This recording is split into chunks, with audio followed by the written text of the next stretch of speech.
I believe that one of the most important tools an instructor can have is a good tool for surveying students. Now, the USF Center for 21st Century Teaching Excellence used to have a reasonable tool called Select Survey. I've done over 300 Select surveys, but I am now switching over to the Google Survey tool, which is provided with Google Docs, because Select Survey is no longer being supported. And frankly, the Google Survey tool is very nice and easy to use. The specific topics that we're going to cover are the creation of a Google survey, which is relatively easy and very similar to creating a quiz, uh, how you provide users with access to the survey. And unlike the tool built into Canvas, they don't have to be Canvas users or Google users to take the survey. The survey can be taken by anyone you give the web link to. And then we'll take a look at how the individual results and the summary results are provided through Google Survey.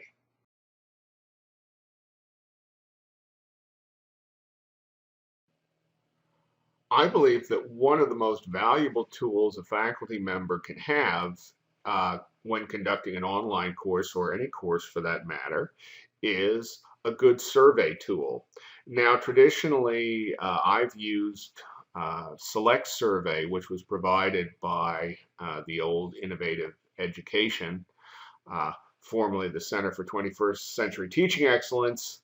But I've been told that that's not likely to be supported for much longer, so I'm gradually transitioning over to Google Survey. I much prefer to use a survey tool that will allow me to send out links to people who are not necessarily members of the USF community, which is a limitation that you've got for any survey you create on Canvas.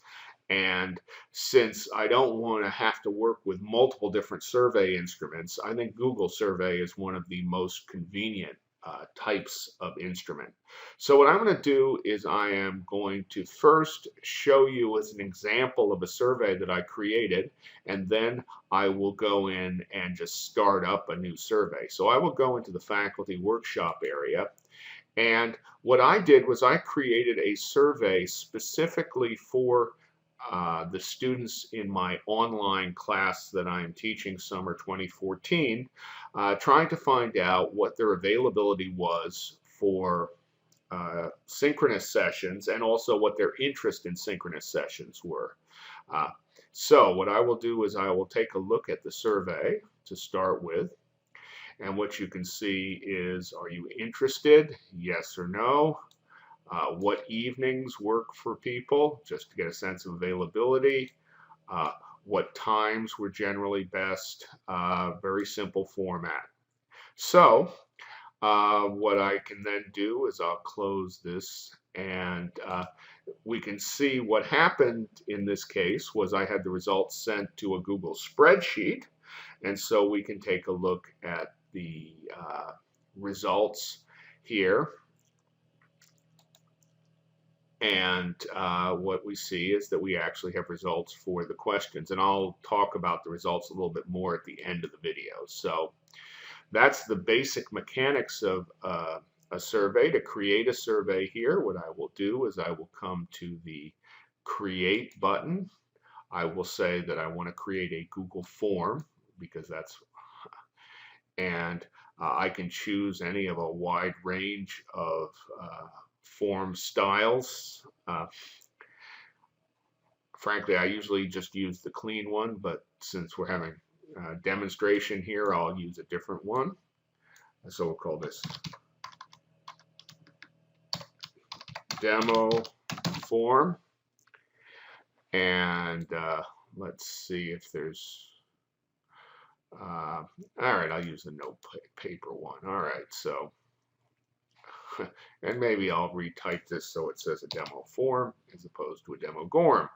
All right, so I'll click OK. And now we can go to different types of questions. What does multiple choice look like And I'm not going to bother putting in any help test like this. Not like this.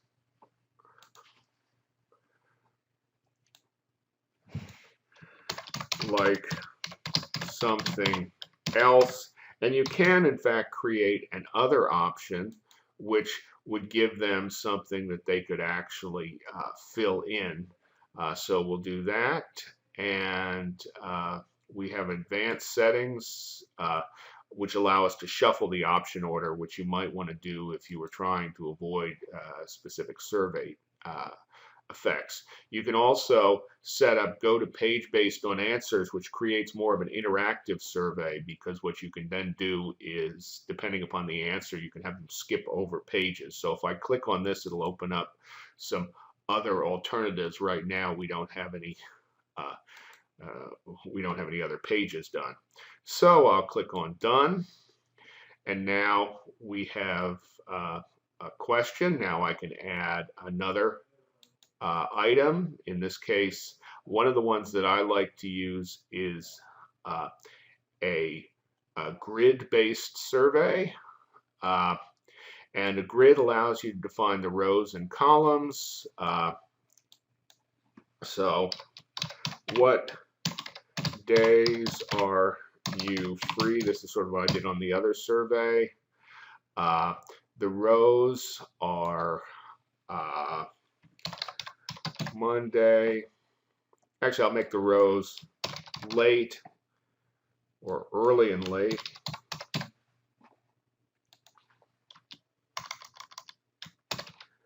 Actually, if I were, trying to get times for a specific meeting, obviously I'd use Doodle, which is better for that type of thing. But for the time being, this will illustrate the grid. Tuesday.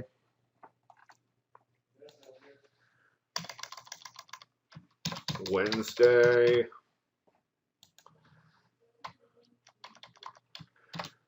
Thursday. Friday. Let's see if there are any, I don't even know what the advanced settings are for this, so you can shuffle the row order once again, earlier, late, later, early. That looks okay, so what we'll do is we will say done. And now what we see is we get this grid that is presented. I think that's probably enough for this particular survey. We'll just take a look at some of the other question types. You can have a text, which is a single line of text, paragraph text, which is for a long answer, multiple choice. Checkboxes. Checkboxes differ from multiple choice in that you can have more than one of the items selected, and then choose from a list gives you a drop down. Well, we'll just illustrate this. What color is the sky? Blue, red,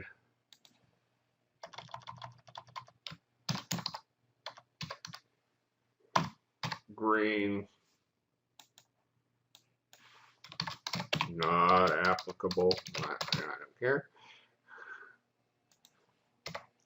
And if I click on done, now we have a drop down. Oops, I guess I'm still in edit mode. Okay, so we'll go done.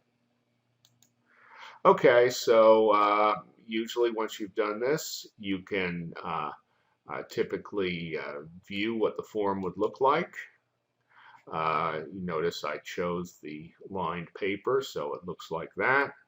And it is, basically a simple form. So that's the process of creating a form.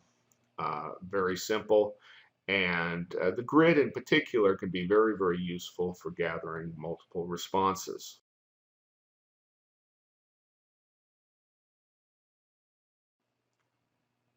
Once we've created our form, how do we get the form out to users? Well, that's easy. If you click on Send Form, what it will do is it will give you a web link that you can use. If you wanted to put that on a web page, you could click on Embed, and that will actually give you the form itself on the web page, as opposed to having it linked out into a new web page. So you can also identify the email addresses of people you want to send the form to if you want to send it out to a specific group. So that's relatively easy. If you take a look at the end of the form, one of the things you can identify is whether or not there's going to be a confirmation page, which will allow people to either send another response or show the results of the form, or edit responses after submitting. All of these things are fairly self-explanatory. If you want to turn the form off, if you click on accepting responses, it will tell you that it's not accepting responses now, and if you turn it back on, it's now accepting responses here. And there's also a view responses, which I'll talk about in the next segment.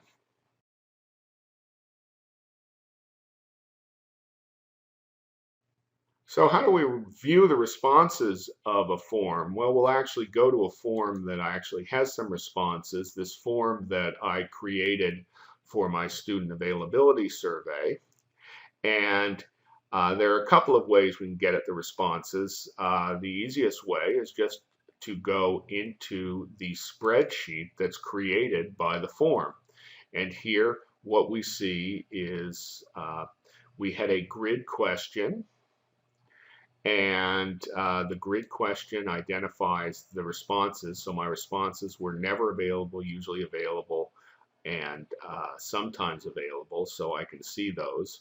And one thing that I might do if I were to want to use this form, say in a database, is I might preface these with a 1, 2, or 3, and then when I download it as a spreadsheet, because I can take this file and I can download it as an Excel spreadsheet, I could basically take the leftmost character and use that to get a 1, 2, or 3 out of the responses. So there are a lot of things that you can do, tricks that you can do to actually get this form more easily to analyze. But for the time being, you can actually see the responses. Now, if you want to actually see the responses in summary, if we come over to Form, and if we go to Show Summary of Responses, it'll actually give us a graphic display of the form responses. So, for example, in this case, my students typically like 7:30 to 9 p.m.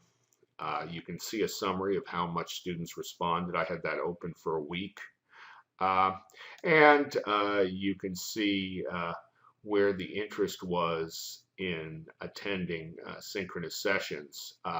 Interestingly, when I first put out this form, most of the people expressed interest, but when I actually started running the sessions, what happened was that the students generally decided not to come. And I had a rule on my synchronous sessions that I would only continue doing them if more than the 20% of the class showed up. And if less than 20% showed up for 2 weeks in a row, I would discontinue them. And that's what I did.